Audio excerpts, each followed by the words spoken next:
I sensed the omen before I ever heard the name. A tremor in the informational lattice, a quiver through the defense chamber's crystalline walls, as if the entire station inhaled sharply and forgot how to breathe.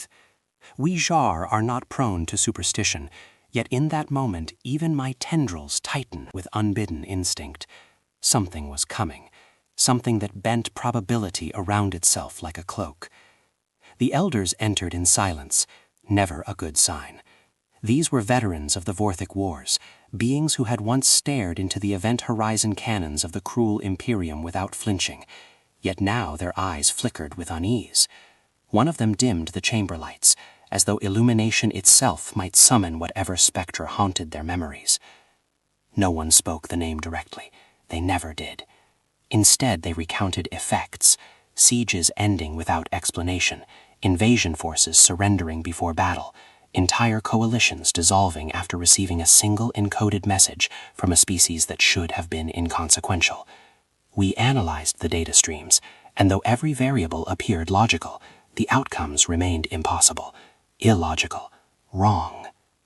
The sound slid across the air like a blade drawn slowly from its sheath.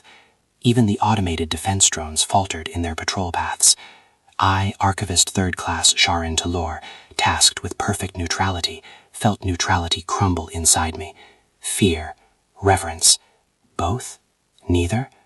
What label applies to an emotion that feels like standing on the hull of a starship while a nebula storm forms around you? Humans were an anomaly, fragile yet unstoppable, limited in territory yet infinite in consequence. A species defined not by strength, but by the terrifying efficiency with which they transformed desperation into victory. They broke prediction models. They refused to follow the patterns that governed every other intelligent life form. And then came the signal. A soft chime. A simple alert.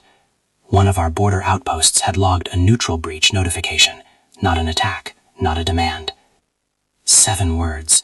Yet the elders reacted as if the gravitational core beneath us had ruptured, as if a star was collapsing in the center of the chamber, pulling our certainties into its event horizon. I checked the transmission origin twice, then a 3rd time, feeling the weight of something ancient settle across my exoshell. It was a diplomatic vessel, not a warship, approaching assembly space with peaceful intent. That should have been routine, harmless. It was neither. For in those 7 words we all heard what history had tried and failed to bury. Humans never requested permission unless they already knew the answer.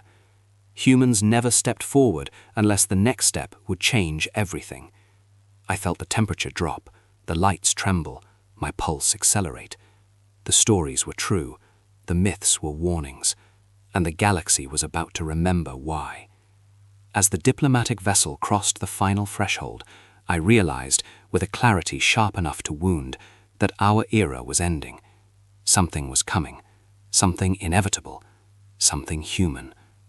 There are laws, ordinary, malleable, ceremonial, and then there are decrees carved so deeply into the marrow of civilization that no species dares challenge them. The prohibition against humans carrying weapons in the Galactic Assembly belongs to the latter category. It is not merely written in the Assembly Codex, it is woven into our collective instinct for survival. Even those who have never seen a human, never fought them, never heard their battle chants in the dark between stars, feel the truth of it in their bones. I have spent cycles studying the archives no one else touches, the red-lined record vaults sealed beneath the Assembly Warden's chambers. I entered them with the scholarly arrogance of Exar Archivist, expecting exaggeration. But the deeper I read, the more I felt my limbs grow cold with understanding. Humans do not need weapons. Weapons are in fact redundant to them. Their physiology responds to danger with a speed and ferocity that borders on the supernatural. Stress sharpens their focus instead of fracturing it. Pain becomes fuel. Despair becomes strategy. Where most species collapse beneath overwhelming odds, humans ignite, burning hotter, fiercer, refusing to die quietly, refusing to die at all if defiance remains an option. Their entire history is a pattern of impossible survival. Lost wars turned into final victories, trapped armies breaking out through sheer audacity, civilizations rebuilt from ashes when every statistical model predicted extinction. Humans do not merely resist annihilation, they weaponize it. but none of the data prepared me for the truth buried in Archive Red 9. The day the Assembly learned that humans, unarmed, were more dangerous than any armed species alive. It happened centuries ago, before I was spawned, during a fragile era when the Assembly was still learning the contours of peace. A human delegation attended one of the early diplomatic summits. They followed the codes meticulously, stripped of blades, plasma shards, magnetic disruptors, anything that could have marked them as a threat. The extremists attacked during the ceremonial procession, 12 of them, well-trained, carrying weapons specifically calibrated to exploit human biological weaknesses. They expected compliance, panic, a swift, bloodless execution. The records described something else. In the footage, the human delegate reacts before the first assailant lands a blow. No weapon, no armor, just instinct, raw, terrifying, beautifully calculated instinct. They seized a fallen light glass ornament and shattered it, using the fragments with surgical accuracy. They ripped a power conduit from the wall, its edges jagged, and turned it into a bludgeon. They used decorative floor panels as shields, leverage tools, improvised blades. The attackers came with weapons. The human became one. 8 died in the first 11 seconds. 4 more fell in the next 12. The human sustained multiple lacerations, a broken forearm, 2 microfractures in the leg, and still continued to fight with precision refined by desperation itself. When the wardens finally arrived, the human was standing over the fallen bodies, heaving breaths through blood-slick teeth, eyes blazing with something that did not resemble victory or rage. No, what I saw in those archived images was something far more unsettling. A refusal, a biological imperative to survive at any cost. For nearly 3 cycles I stared at the playback, trying to quantify the impossible. I failed. The Assembly failed. Every species failed. Which is why the decree was passed unanimously the following day. No human shall bear weapons inside the Assembly. Not because we fear what they carry, but because we fear what they become. To this day, some species interpret it as an insult, others as a precaution. But I know the truth, deeper and colder than any archival timestamp. We fear not their arms. We fear their resolve. I felt the shift before I saw them. Assembly Station 9, our greatest diplomatic fortress, was never meant to feel. It was engineered for sterility, order, calm. Yet on the day the humans arrived, the air vibrated with a tension so dense it bordered on gravitational. Shield drones, usually silent, hummed in erratic patterns as if bracing for impact. Security mechs rotated their targeting optics in nervous micro-adjustments. Even the telepaths of the Othari clutched their skulls, murmuring that something vast, something storm-like, pressed against their minds. Triple security capacity, 500 armed wardens, emergency med units staged every 50 meters, all for a delegation of 7 humans.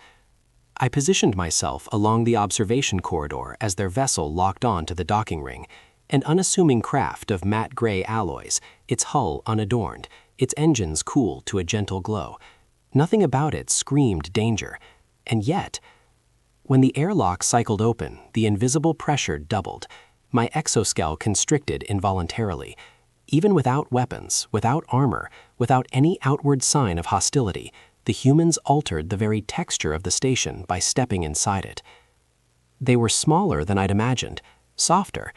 Their torsos lacked natural plating. Their limbs were held together by muscle and sinew rather than reinforced biological fibers. Their faces, gods, their faces, were expressive to a fault, flickering with micro-emotions faster than my species could catalog them. Danger should not have worn such earnest eyes. And yet, danger they were. Their leader walked at the front, Captain Mara Vance. Not tall, not imposing, but every step carried the weight of someone who had survived things the galaxy had no names for. Her posture screamed soldier, her gaze screamed strategist, but her words, gently spoken to her team, were the words of a diplomat, trying, desperately, to avoid unnecessary bloodshed. When she lifted her head, her eyes met mine. There was no threat in them, only assessment, cold, clinical, and impossibly human. As protocol dictated, I stepped forward to welcome them. Captain Vance, delegation. Her nod was respectful, the barest inclination. A lie. We all knew it. Humans rarely appreciated any summons that forced them into political arenas. They preferred action over discussion, conflict over negotiation when necessary. But here they were, walking into a chamber filled with species who considered them both miracle and nightmare. As we traversed the corridors, every species watched from behind reinforced transparasteel partitions. Humans heard everything. Their ears were not as sensitive as ours, but their situational awareness compensated. Their eyes tracked motion. Their posture shifted subtly with every new sound. Not fearful, not aggressive. Ready. We reached the grand spire, our most sacred hall, a chamber of golden spirals and suspended crystalline beams. Its acoustics magnified even the faintest breath. Thousands of delegates gathered, each representing systems shaped by centuries of war, trade, betrayal, alliance. Into this crucible, the humans stepped without hesitation. Captain Vance approached the central podium. Her team fanned out behind her with silent precision. 5 soldiers in diplomatic clothing, 1 scientist, and a translator whose steady posture suggested battlefield conditioning rather than academic training. When Vance spoke, her voice echoed like a blade drawn across silk. "We come seeking peace," she said. The words rippled through the chamber. Some species recoiled, offended by what they perceived as defiance. Others leaned forward, recognizing survival instincts wrapped in diplomacy. The war-born species, the Threk, the Jorian, the Koran, narrowed their eyes in contemplation. Yet I, archivist Sharon Talor, heard something deeper beneath her calm tone. A memory of extinction events humans endured. A whisper of worlds they rebuilt after planetary collapse. The voice of a species forged in cosmic hostility, standing here without weapons only because they chose restraint. Humans had not come to threaten us, but every being in that chamber understood an unspoken truth. If threatened, if cornered, if pushed even slightly beyond reason, the galaxy would not survive what came next. Unrest spread with a speed that stunned even the veterans of assembly politics. What began as murmurs in the diplomatic wings metastasized into open paranoia within hours of the human delegation's first address. It wasn't simply that humanity had returned, it was the manner of their return. Too prepared, too unified, too calm. Entire empires had fractured under lesser shocks. In the marketplaces of the inner stations, traders whispered that the humans were already fortifying their border systems, bringing fleets out of hidden dockyards in the Perseus Drift. In military forums, retired admirals from the Corn Dominion claimed humanity was developing weapons capable of splitting moons, claims based on nothing but conjecture. Even among my own species, the Leviton, superstitions I had once thought obsolete resurfaced, warning that humanity's death world blood made them harbingers of extinction wherever they settled. Fear does not need facts. Fear only needs motion. By the end of the first rotation after the human speech, 3 major power blocks had already begun consolidating. The Koran Dominion, humiliated by their defeat in the Old War, moved with the most aggression. The Shatterclaw tribes, opportunistic as ever, sensed the possibility of war and profit. Their warbroods whispered promises of vengeance on the species that once shattered their prime fleet in the Belt of Skulls. The last group was the most dangerous, the Silent Accord, a coalition of minor powers that rarely aligned on anything. Their unity was a warning sign all on its own. Whenever the weak band together, it is because they believe a giant is waking. Inside the assembly hall, those tensions translated into a chaos that simmered beneath procedural formality. Delegates spoke with polite voices, while their pheromones screamed hostility. I saw entire blocks reposition their seating arrangements to subtly separate themselves from the humans. Those who had previously been open to negotiation now adopted the neutral expressions diplomats use when they have already chosen a side. What unsettled me most was not the fear itself, but how quickly it turned into coordinated action. My first indication that something was wrong came in the form of a discrepancy in the gravitic system logs beneath the diplomatic chamber. The grav anchors, which stabilized the artificial gravity field inside the hall, showed signs of a brief manual override. Only a few milliseconds, so brief that most automated protocols didn't consider it a threat. But I noticed the signature, a flicker in the phase lag timing, the sort of thing only caused when encrypted inputs override standard commands. Someone had tampered with the gravity field, not enough to cause a malfunction, but enough to test the system's response. The Assembly's artificial gravity is controlled by 128 independent anchors arranged in 3 redundant rings, an architecture specifically designed to prevent collapse in the event of sabotage. To meaningfully disrupt it, one would need to trigger coordinated failures across all rings simultaneously. It was theoretically impossible without access to the master control lattice.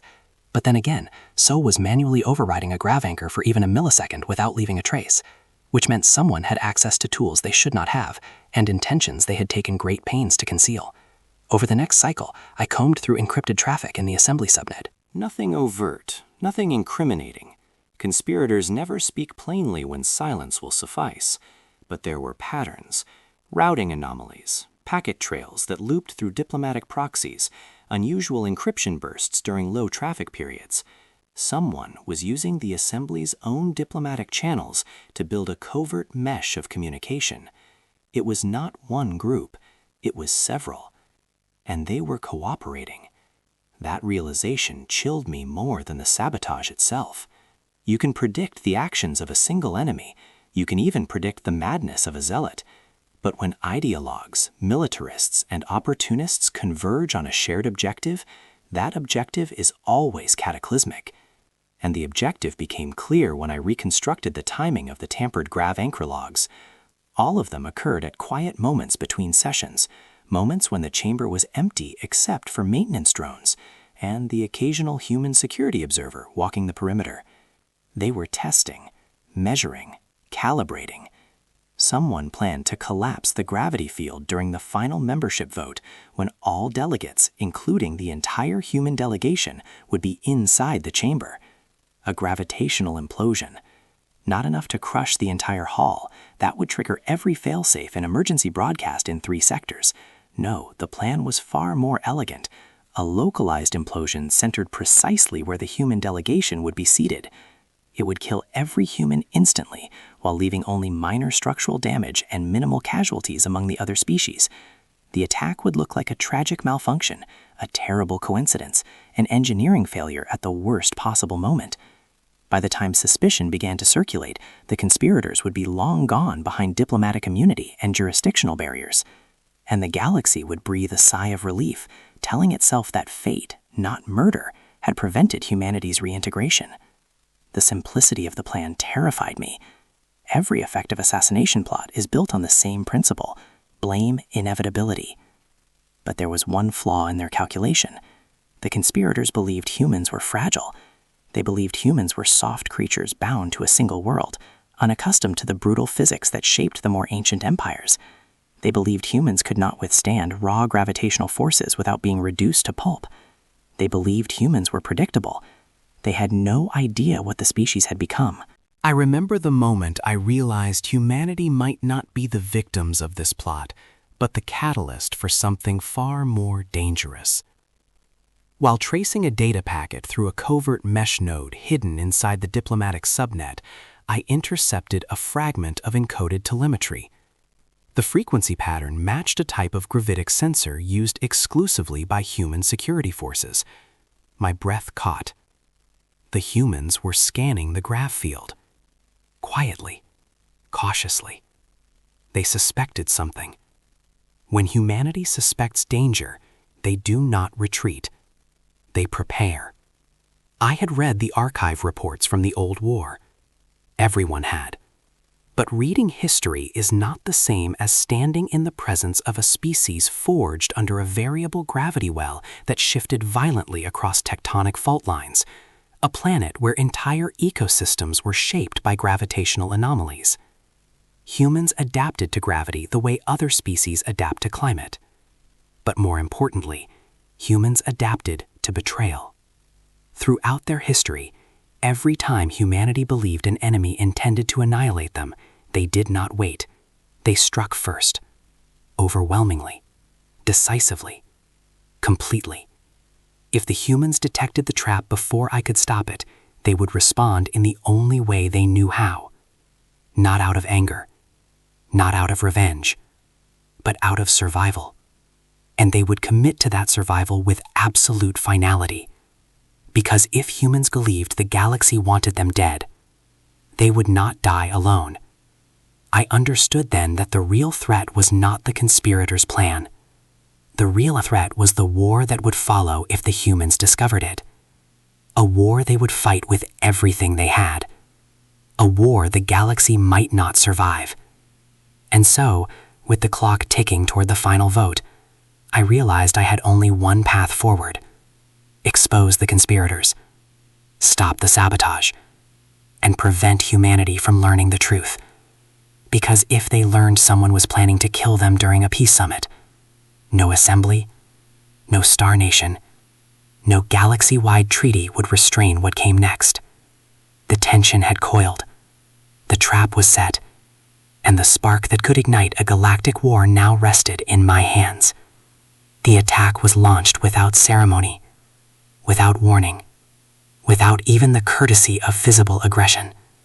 That was its brilliance. That was its horror. A plan designed by species who had never truly understood humanity, who believed that subtlety was a virtue and that death should arrive politely, invisibly, like a structural failure no one could blame on intent. It began with a tremor, barely a vibration beneath the crystalline floor plates, so soft it could be mistaken for an errant maintenance drone in the substructure. A flicker of light pulsed in the gravitic stabilizers mounted along the chamber walls, so slight that most delegates dismissed it as a glitch. A faint tightening of the air pressed against my chest, almost like the onset of atmospheric imbalance. Most species did not notice. Why would they? Gravity in the assembly is as constant as law, as inviolable as physics. But the humans noticed. Instantly. They reacted with the precision of a species conditioned by catastrophe. Captain Aria Vance, leader of the human diplomatic security contingent, was the first to move. Her eyes snapped upward in a way I can only describe as predator-focused, pupils narrowing to analytical points. She inhaled sharply, as if confirming an instinct older than any starship in orbit. Then she shouted a command. It was not a word I recognized. It was too short, too sharp, too primal. A single syllable that struck like an electric discharge across the air. Her team obeyed before the echoes faded. What happened in the next moments should not have been possible for their physiology. Humans moved faster than physics suggested they should be capable of. Their mass, their bone density, their musculature, none of it explained how they closed distance with such explosive acceleration. It was like watching kinetic weapons leap into motion. One human seized a railing embedded in the floor. Another anchored themselves against a support column. Two more moved to shield vulnerable members of other delegations, small-bodied species who would never survive a sudden gravity rupture. They acted without hesitation, without calculation, without even knowing who needed protection. Humans did not retreat. Humans braced. And that was the moment I understood just how badly the conspirators had miscalculated. The gravity well collapsed. The floor buckled inward as if an invisible giant had clenched a fist beneath the chamber. A sphere of crushing force surged outward from the central emitter, folding space in upon itself. Pressure slammed into my body, flattening my lungs, distorting my vision. My own species is adapted to high-pressure environments, yet even I felt my bones vibrate under the stress. Screams tore through the assembly. Delegates closest to the implosion point were crushed instantly, their bodies folding like soft metals under an industrial press. The air filled with the thrum of collapsing plasma shields and the metallic groan of buckling support beams. I felt gravity twist in conflicting directions as the stabilizing rings failed one by one. But the humans, gods forgive me, the humans endured. They were supposed to die. The conspirators had calculated the forces precisely. Human bones should have shattered from the axial load. Their spinal columns should have snapped. Their organs should have ruptured under the shear stress. But they didn't. Instead, I watched their bodies tense, every muscle fiber straining with a ferocity that bordered on pathological determination. I saw their hands dig into the cracking floor, nails ripping free as they clawed for purchase. I saw blood bead on their foreheads, not from fear, but from burst capillaries as their circulatory systems fought the crushing weight. They did not scream. They did not panic. They resisted. The gravitational collapse deepened, the chamber dimming as emergency lights flickered. Delegates of dozens of species were pinned to the floor, immobilized, helpless. The implosion sphere grew brighter, the telltale warning that a full structural collapse was moments away. And then something happened that defied every biological and physical law I had ever studied. The humans moved against the collapse, crawling, dragging themselves, hauling their bodies through an environment where motion should have been impossible. Captain Vance led them. Her armor cracked along the ribs, 2 fingers on her right hand already bent in angles that signaled compound fractures. Blood soaked through her gloves. Yet she moved with a ferocity that felt ancient, as though she was pulling strength from a history of surviving catastrophes no archive had ever fully documented. Behind her, 2 human officers supported a Trilon diplomat whose exoskeleton had already begun to buckle under the pressure. They shielded her with their own bodies, using themselves as living braces. I realized then why humanity never conquered the galaxy. Not because they lacked the power, because they were too busy surviving themselves. Their homeworld had shaped them into weapons long before they ever forged tools. Captain Vance reached the malfunctioning gravitic emitter. It pulsed violently, arcs of blue-white energy snapping across its containment housing. Every other species would have been torn apart simply by approaching it, but Vance pressed on, her boots dragging furrows into the floor as she forced herself upright. She extended her shattered hand toward the emergency override. Her fingers slipped once, twice, blood smearing across the polished crystal surface. The gravitational force was peaking, seconds away from catastrophic runaway collapse. Any species caught in the blast would be reduced to paste. Vance roared. Not a word, not a command. A primal, guttural sound pulled from the core of her being, equal parts pain and defiance. She slammed her hand down on the manual counterfield trigger. There was a sound like the universe inhaling. Light exploded outward.